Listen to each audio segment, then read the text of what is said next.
तर चला आज आपण हे छोटू समोसे कसे बनवायचे हे बघूयात। हे छोटू समोसे टेस्टला अतिशय भन्नाट लागतात, खमंग आणि खुसखुशीत तयार होतात। फक्त समोसाच नाही तर यासोबत मी एक चटणी सुद्धा तुमच्यासोबत शेअर करणार आहे की जी अगदी चटपटीत असे लागते। झटपट तयार होणारा हा समोसा बनवायला अतिशय सोपा आहे, सोबत ही चटणी सुद्धा अगदी पटकन तयार होते। तुम्ही इथे बघू शकता मस्त खुसखुशीत असे हे समोसे तयार होतात आणि बराच वेळ हे असेच खुसखुशीत राहतात। नमस्कार मंडळी, कसे आहात? मी तृप्ती तुमचं पुन्हा एकदा स्वागत करते तृप्तीज किचन कट्टा आपल्या रेसिपी चॅनलमध्ये। तर चला आजच्या नवीन रेसिपीला सुरुवात करूयात। समोसा बनवण्यासाठी सगळ्यात आधी आपण एक छोटंसं वाटण तयार करून घेऊ। यासाठी मिक्सरच्या भांड्यामध्ये घालायचं 1 चमचाभर बडीशेप, इथे मी कच्ची बडीशेप घेतली। याचबरोबर अर्धा इंच आल्याचे तुकडे आणि 4 ते 5 लसणाच्या पाकळ्या। इथे मी 1.5 टेबलस्पून अख्खे धने घेतलेले आहेत। याचबरोबर आपल्याला तिखटाला यामध्ये घालायचं 4 ते 5 हिरव्या मिरच्या, सोबतच थोडीशी कोथिंबीर मी इथं घातलेली आहे। आता यामध्ये अजिबात पाणी न घालता जाडसर असं वाटण तयार करून घ्यायचं आहे। तर तुम्ही इथं बघू शकता असं हलकसं दरदरीत असं हे वाटण तयार झालं। आता हे तयार केलेलं वाटण आपण सध्याला साईडला ठेवूयात आणि कणिक मळून घेऊयात। समोशासाठी लागणारं कणिक मळण्यासाठी इथे मी बरोबर 2 कप भरून मैदा घेतलेला आहे। आता यामध्ये घालूयात चवीप्रमाणे मीठ आणि याचबरोबर 1 चमचाभर ओवा हातावरती चांगला चोळून यामध्ये घालायचा आहे। घातलेलं हे साहित्य चांगलं व्यवस्थित असं मिक्स करून घ्यायचं आहे।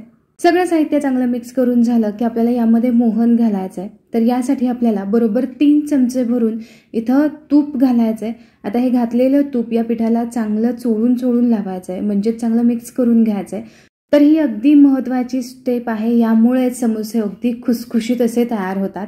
हे असं हातावरती पीठ चांगलं चोळून घेतलं की मोहन अगदी व्यवस्थित असं लागलं जातं।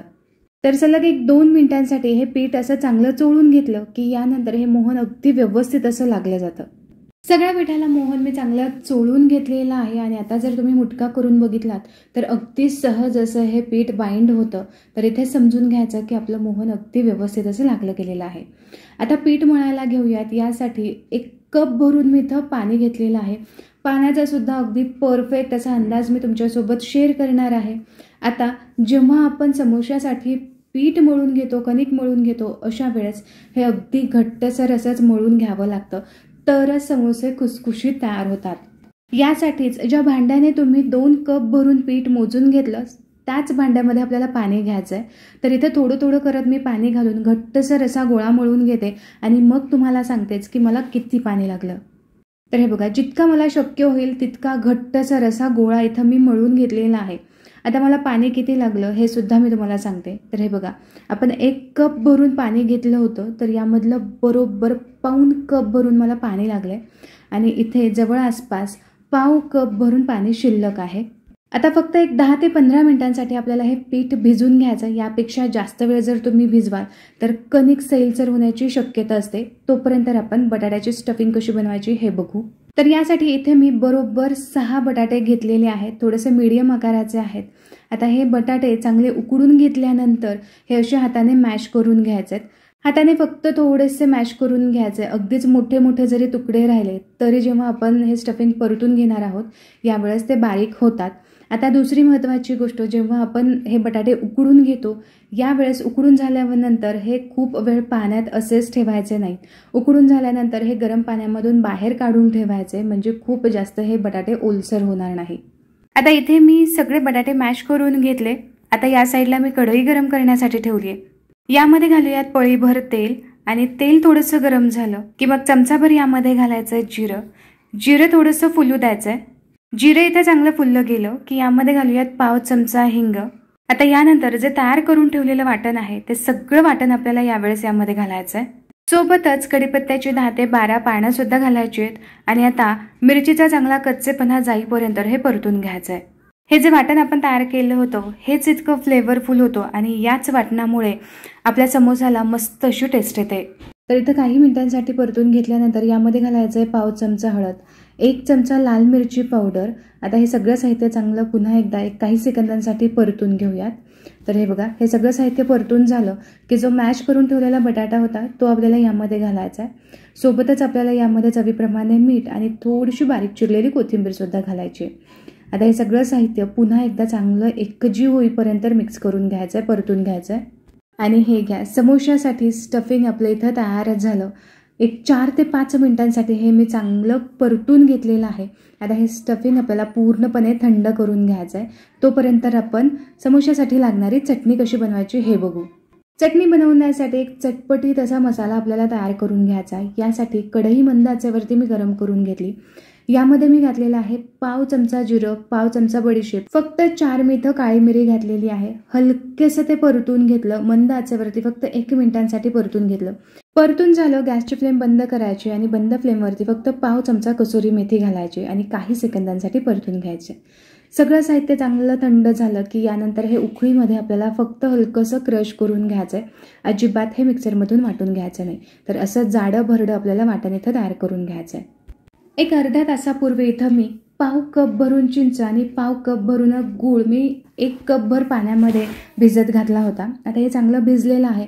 आता यानंतर मिक्सरमधून हे चांगलं मी बारीक फिरवून घेतलं आणि यानंतर हे जे मिश्रण आहे मी ते चांगलं गाळून घेतलेलं आहे.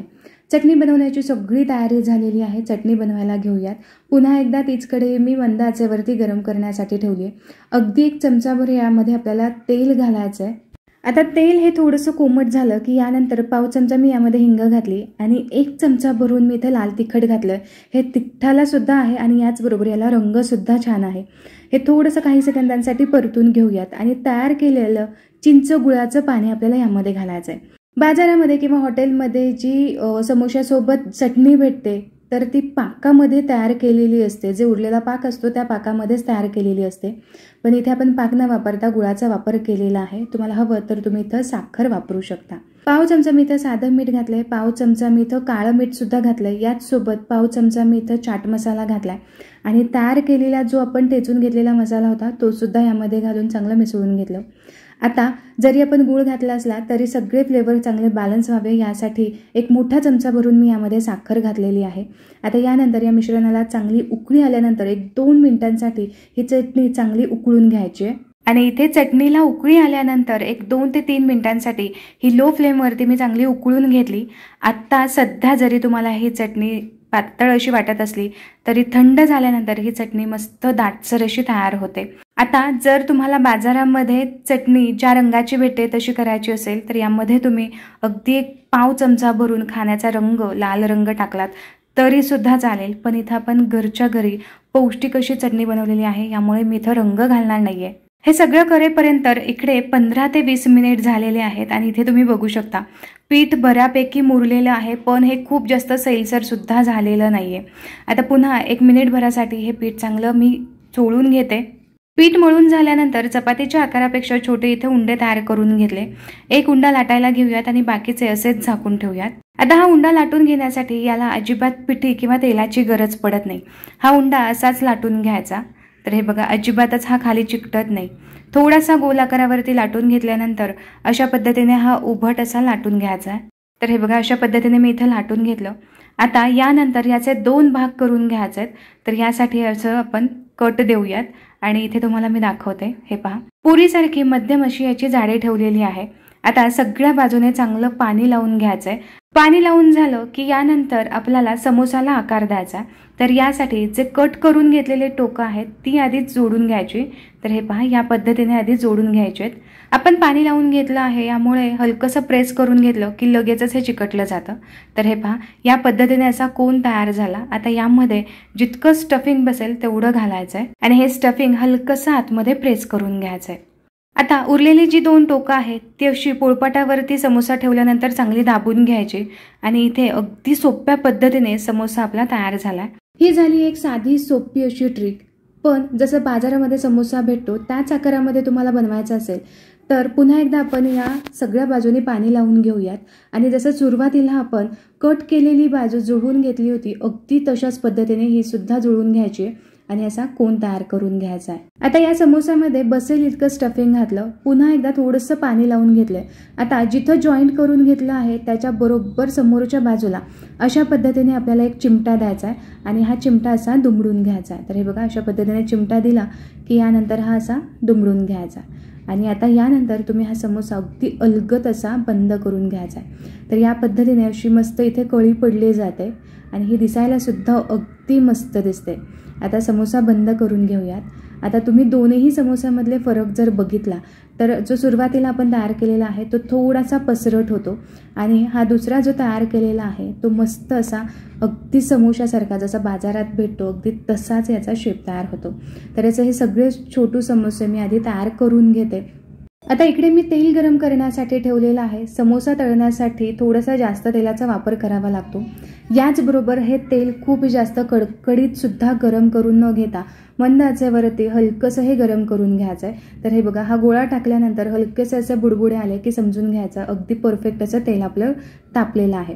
आता इथे तेल तापलं की यामध्ये आपल्याला एक एक करून समोसे घालून घ्यायचे आहेत। तर जेवढे कढईमध्ये बसतील एवढे समोसे मी यामध्ये घातलेले आहेत। जवळ आसपास 7 ते 8 समोसे बसले। आता यानंतर गॅसची फ्लेम लो टू मीडियम वरती ठेवायची आणि समोसे चांगले तळून घ्यायचे आहेत। तर सुरुवातीला एक 5 मिनिटांसाठी अजिबात याला झाऱ्या लावायचा नाही। 5 मिनिटांनंतर जर तुम्हाला असं वाटलं की याच्यावरचं जे आवरण आहे ते थोडंसं क्रंची झालंय किंवा कडक झालेलं आहे, यानंतर तुम्ही उलटपलट करत हे चांगले तळून घ्यायचे आहेत। एक 7 ते 8 मिनिट झालेले आहेत। आता समोस्याचा कलर तुम्ही बघू शकता, पहिल्यापेक्षा याचा कलर थोडासा डार्क झालेला आहे आणि आता यानंतर लगेचच हे समोसे कलर धरतात। यामुळेच एक बॅच तळण्यासाठी आपल्याला कमीत कमी एक 10 मिनिट तरी लागतात। आणि आता तुम्ही इथे समोसे बघू शकता, पहिल्यापेक्षा अगदी सुरेख असा कलर आलेला आहे। जसं अगदी बाजारामध्ये समोसे भेटतात अगदी तसाच कलर आलेला आहे। आता हे समोसे आपण तेलामधून काढून घेऊया आणि इथे अशाच पद्धतीने सगळे समोसे मी तळून घेतलेले आहेत आणि याचबरोबर आपली चटणी सुद्धा तयार आहे। आणि ही चटणी थंड झाल्यानंतर तुम्ही बघू शकता मस्त दाटसर अशी तयार झालेली आहे। अगदी जशी हॉटेलमध्ये भेटते अगदी सेम तशीच टेस्टला लागते, यामुळे जरूर ट्राय करून पहा। सोबतच हे समोसे सुद्धा इतके चटपटीत लागतात, मस्त खुसखुशीत असे तयार झालेले आहे। तुम्हाला एक समोसा मी फोडून सुद्धा दाखवते।